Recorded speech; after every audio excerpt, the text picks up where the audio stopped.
Bien, queridas y queridos, de última hora hubo cambios en la alineación. Ya saben que como un buen partido, aquí hay que reaccionar al momento y nos cambiaron la alineación, en este caso las autoridades. No es un cambio realmente porque esto ya estaba previsto, pero hoy se presentó el paquete económico para el próximo año y respondiendo a eso y como queremos que ustedes estén muy bien informados, trajimos a los especialistas de Garrido Licona para desglosar distintos temas, Salvador.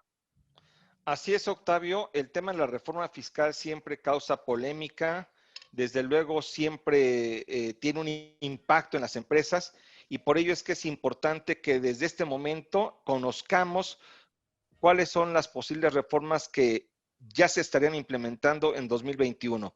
Y bueno, y para ello invité a mis socios, colegas expertos en materia fiscal y bueno, conforme vayamos avanzando en la presentación los voy a ir presentando. Para iniciar, debo destacar que en general la reforma fiscal efectivamente confirma que no hay un incremento en impuestos. Por ahí hay una situación que se maneja en torno a una actualización por inflación de impuestos, que entre comillas, pues sí puede representar un tema de incremento en impuestos, pero en esencia o en el fondo no hay nuevos impuestos, no hay un incremento de los mismos, pero sí hay una fiscalización que va a acentuarse más de lo que hoy en día estamos padeciendo. Todavía Y bueno, más. Adalberto, todavía más. Adalberto Ramos, abogado, experto en materia fiscal, litigio y controversia, platícanos acerca de estas medidas adicionales de fiscalización que se están previendo en la iniciativa de reforma fiscal para 2021. Adalberto, por favor. Sí, gracias, Salvador. Buenas noches a ti y a los radioescuchas. Sí, mira, precisamente lo que has dicho, ¿no? Se están fortaleciendo facultades de fiscalización de las autoridades. Una muy particular es el tema de la razón de negocios, ¿sí? A partir de 2020 hubo una reforma fiscal y ahora el fisco, cuando se trata de una operación que carece de razón de negocios y se obtiene un beneficio fiscal, esas operaciones el fisco las podía desconocer y recaracterizarlas. Pero ese artículo te decía que los hallazgos de una operación sin razón de negocios, el fisco no los podía utilizar para iniciar acciones penales. Pues ahora esa parte se elimina. Y ahora, si hay un hallazgo, una operación que carece de razón de negocios y el fisco, como parte de esa auditoría, identifica que hay elementos que puedan constituir un delito de defraudación fiscal, pues esa información se puede usar ya para iniciar acciones penales, ¿sí? Oye, esto es grave, vamos. Mira, por un lado, entiendo que lo que se está haciendo es atacar a las empresas que simulan operaciones, las famosas factureras o el outsourcing indebido. Pero por otro lado, puede haber empresas que se pueden ver afectadas con un tema entonces penal por esta circunstancia, quizás por no aclarar correctamente o por cualquier cuestión administrativa, se pueden ver envueltas en este tipo de actos ya de carácter penal. Esto pues obviamente pues es algo que debe ser considerado por las empresas. ¿Qué otro tema adicionalmente a este concepto existe, Adalberto? Sí, mira, también en el tema de acuerdos conclusivos, que estos se tramitan ante la PRODECON, fíjate que también se establecen algunas restricciones y limitantes, ¿sí? Como sabemos, el acuerdo conclusivo, pues lleva, a partir de 2014, ¿verdad? Se implementó y ha sido un mecanismo muy, la verdad, muy útil para resolver disputas entre contribuyente y el fisco con la intermediación o mediación de PRODECON. Sin duda se han evitado muchos litigios gracias a la figura del acuerdo conclusivo. Con esta reforma vemos que se está limitando la procedencia del acuerdo conclusivo. Por ejemplo, en trámites de devolución, ya no, aunque si se inicia una auditoría con motivo de una devolución, no se puede activar el acuerdo conclusivo, tampoco en compulsas, ¿verdad? Sabemos que muchas veces auditan al contribuyente, pero compulsan al proveedor, pues el proveedor no puede iniciar un acuerdo conclusivo, ¿sí? Entonces, también, por ejemplo, en el caso de los EFOS, ¿verdad? Lo que se conoce como las empresas que facturan operaciones simuladas. Esas personas tampoco pueden iniciar un acuerdo conclusivo. Y en general en los plazos, también en los plazos, pues antes durante toda la auditoría, siempre y cuando hubiera una observación del fisco, podíamos presentar el acuerdo conclusivo en cualquier momento. Pues ahora ya nos dan un plazo de 15 días a partir de que nos notifican esa observación. Entonces ya no es en cualquier momento. sino es ya 15 días a partir de que hay una observación. Entonces, se está restringiendo, ¿verdad?, el ámbito de procedencia del acuerdo conclusivo, pues lo cual nos preocupa porque pues el acuerdo conclusivo es una herramienta, pues la verdad, muy útil, ¿no?, para resolver disputas entre fisco y contribuyente. Esa es una... Sí, incluso la misma autoridad ha utilizado este mecanismo para justo sentarse y evaluar la situación fiscal de las empresas y tratar de solucionar por la vía corta y mediante esta figura de acuerdos conclusivos, situaciones que antes se tardaban muchísimo tiempo. Con esto, pues obviamente es un impacto que también resiente al contribuyente, pero el mismo fisco pienso que puede tener un impacto negativo. Pues mira, sí, porque se evitaban muchos juicios con la figura del acuerdo conclusivo. Llegabas a un arreglo con el fisco y en ese momento, si te tenías que autocorregir, ya lo pagabas, ¿verdad? Y no tenías que recurrir a un juicio. Pues ahora se está, ¿no?, limitando la aplicación del acuerdo conclusivo. También otro cambio, Salvador, también importante, muy rápido, que destaco es que cuando auditaban a un contribuyente, pues le realizaban también compulsas a su proveedor. Pues ahora, si el proveedor obstaculiza el inicio de esa compulsa, a ese proveedor le pueden embargar, asegurar bienes, en caso de que pues no colabore, ¿verdad?, con la compulsa. Antes, pues, había una laguna, no se establecía esa posibilidad. Entonces, pues, te digo, esto es parte, ¿no?, del fortalecimiento de la fiscalización por parte de las autoridades. Esos son 3 cambios que sí vale la pena destacar de esta reforma. En torno al concepto de embargo, Adalberto, ¿hay algo que deberíamos de estar considerando ahora las empresas? Pues mira, justo esto último que menciono, ¿verdad?, va en relación con aseguramiento de bienes, ¿verdad? Exacto. Entonces, pues ahora los proveedores les pueden asegurar bienes, ¿no? Es lo que yo destaco. Sí. Ahora, otro punto que está siendo considerado en la iniciativa de reformas fiscales es el relacionado con los FDIs. Al respecto, Asael Apolinar, también socio de Garrido Licona, ¿nos puedes dar los principales puntos que están siendo modificados en esta materia? Sí, Salvador, buenas noches. Mira, un documento que ha causado mucha controversia recientemente es el complemento de pagos. Este documento se genera cuando se realiza el pago de una factura. Y ha creado controversia porque muchas empresas no lo están generando y no lo están entregando a sus clientes. Y la autoridad fiscal hoy día ya está negando devoluciones, negando deducciones por la ausencia de este documento. El argumento de las empresas para no generarlo es que a su interpretación del Código Fiscal de la Federación no es obligatorio emitirlo en ciertas circunstancias. No obstante, esta iniciativa de reforma ya establece claramente la obligación de exigir el complemento de pagos y de emitirlo. Aquí la pregunta para las empresas es, cuando la autoridad te negó una devolución, una deducción en años pasados por no tenerlo, esta reforma te da la razón y te dice que efectivamente no estaba en el código y en consecuencia antes no era obligatorio. Creo que es importante que las empresas hagan esa evaluación para ver si pueden poner esto como un argumento legal en una negación que les haya dado la autoridad fiscal. Ese es el tema más relevante en materia de CFDIs. Ok, ahora, en torno a esto, Asael, ¿esto qué quiere decir? Traducido precisamente a palabras muy sencillas, que si tú no tienes tu complemento de pago, entonces no podrías deducir el gasto que efectuaste en tu empresa, ¿es correcto? Es correcto, no puedes deducir el gasto, no puedes acreditar el IVA y en el caso de que solicites la devolución de saldos a favor, te puede negar dicha devolución ante la ausencia de este documento. Y ahora a partir de 2020, si se aprueba esta iniciativa, pues se refuerza esa posición.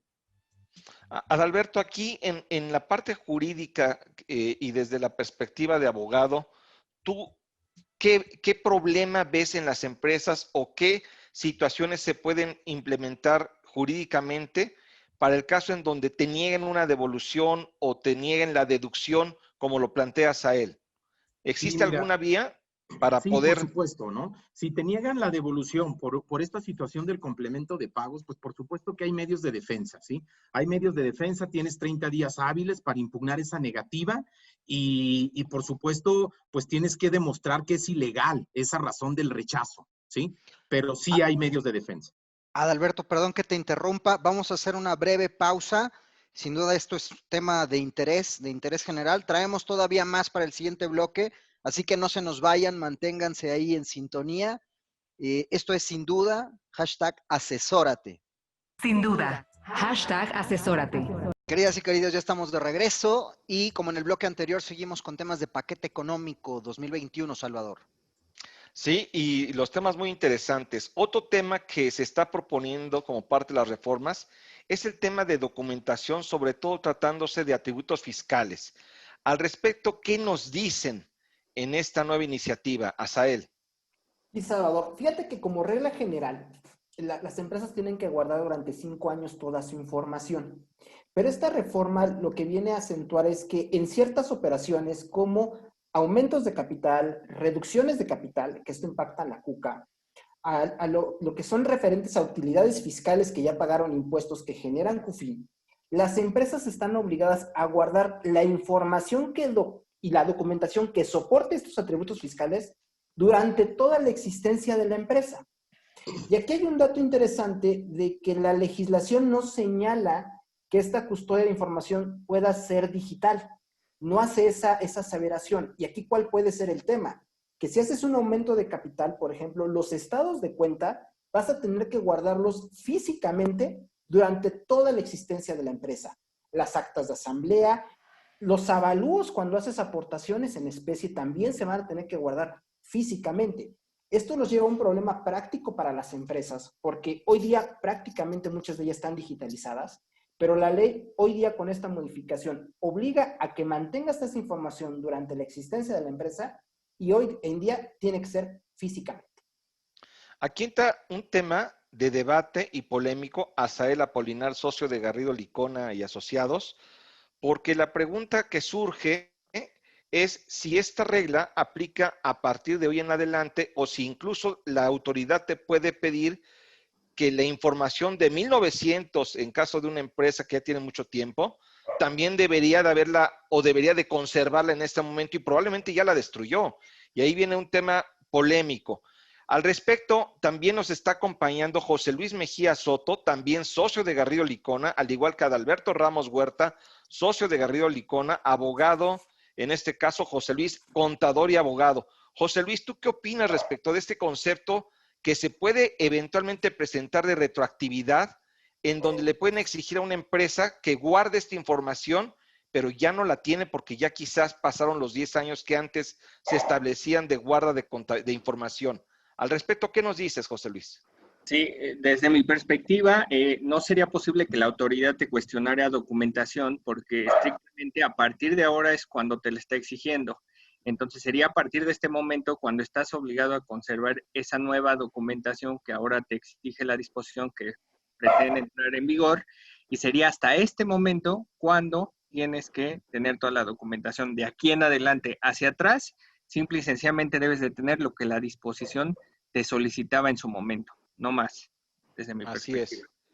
Bueno, también hay otro tema que se está planteando en la iniciativa de reforma y está relacionado con un concepto que se denomina técnicamente establecimiento permanente.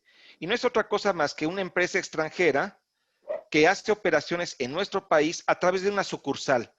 Ahí, Rodolfo Calvo, también socio de Garrido Licona, ¿cuál es la parte importante de esta reforma? Que está relacionada con un tema de responsabilidad. Háblanos acerca de ello, Rodolfo. Sí, efectivamente, Salvador, buenas noches a todos. Se agrega un supuesto en el Código Fiscal de la Federación con relación a la responsabilidad solidaria, en el sentido de que cuando un establecimiento permanente se ha configurado, se ha constituido en México, y esta constitución, digamos que se deriva de las operaciones que realice una empresa residente en el extranjero con una subsidiaria residente en México.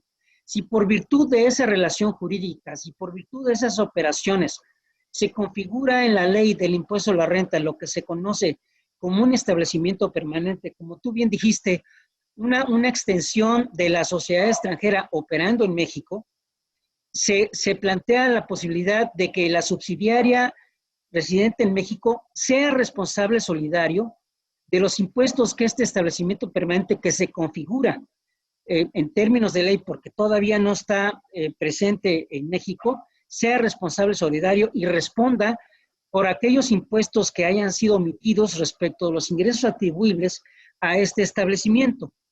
Ok. O sea, si tienes tú una operación como empresa mexicana, tienes una operación con esta sucursal que es el establecimiento que comentas, y esta empresa o este establecimiento no cumple con el pago de sus impuestos, tú como empresa mexicana te harías responsable de lo que esa empresa o sucursal, perdón, no pagó. Pues esto es algo grave respecto de esta situación de responsabilidad. Definitivamente sí, porque están haciendo responsable solidario a este tercero que realizó operaciones con este establecimiento, posiblemente sin saber que existía un establecimiento permanente en términos de ley, porque este residente extranjero está realizando operaciones que configuran ese supuesto de ley. Luego, entonces, efectivamente sí es muy grave, porque están haciendo responsable solidario a esta empresa simplemente por llevar a cabo operaciones con esa parte relacionada en el extranjero. Oye, Salvador, perdón que interrumpa, pero esto Sí, llevaría sí, a que las empresas Azael Apolinar. mexicanas, cuando hacen operaciones con residentes en el extranjero, verifiquen que no estén generando algún establecimiento permanente. Y si lo están haciendo, cerciorarse del debido cumplimiento de sus obligaciones fiscales. O sea, tienes que acabar fiscalizando a tu proveedor o a tu cliente por ser un residente en el extranjero y ver que está haciendo las cosas bien. Sí, ahora ahí en torno a este Efectivamente, lo que tema, comenta Azael es correcto. Adalberto, José Luis, ustedes como abogados, al respecto de este tema de establecimiento permanente, ¿consideran que puede haber argumentos o algo para defender los intereses de las empresas que tengan estas operaciones? Porque se les está responsabilizando de una manera pues también un tanto grave Sí, mira, y Salvador, ese es fuerte. un punto, perdón, es un punto interesante. Mira, ya lo hemos visto en auditorías. En auditorías el fisco había hecho extensiva esa responsabilidad solidaria a la empresa mexicana, sin fundamento legal. Ya lo habíamos visto. Desde luego fue objeto de litigios, etcétera. Muchos están todavía en disputa, pero esa actuación ya la habíamos visto. Entonces, ahora lo que vemos con esta reforma a la ley es de que ahora ya en ley están ya formalizando lo que ya en la práctica venían haciendo. Pero sin duda, desde mi perspectiva, sí esto es violatorio incluso de tratados tributarios internacionales, porque pues conforme a tratado, pues la figura del establecimiento permanente opera bajo ciertos supuestos y esto que está contemplando la ley, pues no es parte de que una persona pues sea responsable fiscalmente, ¿no? Por las operaciones de Así un es, extranjero, ¿no? Entonces así sí es es. cuestionable y sí podría haber elementos de defensa. Bueno, y en torno a lo que es el tema de precios de transferencia o operaciones a valores de mercado, Jorge Armando Araujo Pacheco, socio también de Garrido Licona, ¿qué puntos son los que se están planteando como parte de esta iniciativa de reforma fiscal? Gracias, Salvador. Buenas noches a todos. Creo que lo más relevante es, se está contemplando como parte de las facultades de la autoridad el empezar a emitir recomendaciones a los contribuyentes respecto a los márgenes que ellos deberían estar alcanzando. En la reforma se plantea que este planteamiento que haría la autoridad no interviene en facultades de comprobación, más bien la propuesta dice que lo haría desde una perspectiva para que el contribuyente tenga en mente cuál debe ser el margen de utilidad que debería estar alcanzando en operaciones intercompañía. Creo que aquí es importante señalar, Salvador, de manera muy rápida, que esto, como comentaba Adal, va en línea un poco con esta actividad fiscalizadora que ha tenido el SAT en los últimos años en materia de precios, en donde puntualmente no únicamente se va a preocupar de la rentabilidad que tú obtengas al final del ejercicio en tus operaciones de intercompañía, sino que a través de esta nueva reforma va a estar monitoreando tu comportamiento de manera puntual mes con mes. Y cuando la autoridad identifique una variación que desde su perspectiva no cumpla con parámetros de mercado, va a emitir esta recomendación para efectos de que el contribuyente tome las medidas para ajustar esto. Por lo tanto, la actividad fiscalizadora se incrementa y el cumplimiento de precios se robustece de manera mensual y no únicamente anual.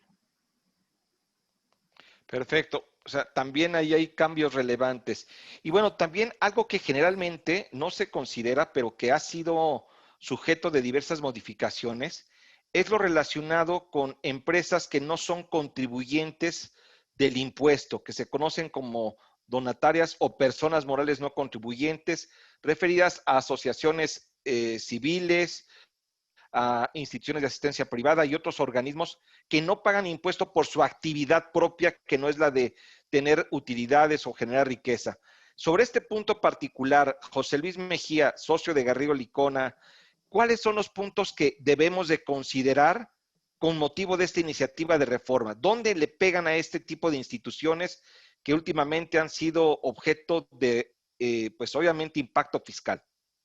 Sí, hoy en día nuevamente son sujetas de impacto fiscal, Salvador, y vamos a platicar 4 reformas muy específicas. La primera es que a ciertos no contribuyentes que, como tú bien apuntas, son sociedades o asociaciones civiles, ahora pueden ser ya contribuyentes, es decir, ya les van a obligar a pagar impuestos si no se obtienen algún permiso para recibir donativos. ¿A qué sociedades nos referimos? Básicamente a aquellas que se dedican a la ciencia y tecnología, aquellas que se dedican a temas de medio ambiente y aquellas que se dedican a dar becas para la educación. Este tipo de sociedades, si no se acerca con el SAT y recibe la autorización para obtener donativos, no van a poder ser contribuyentes.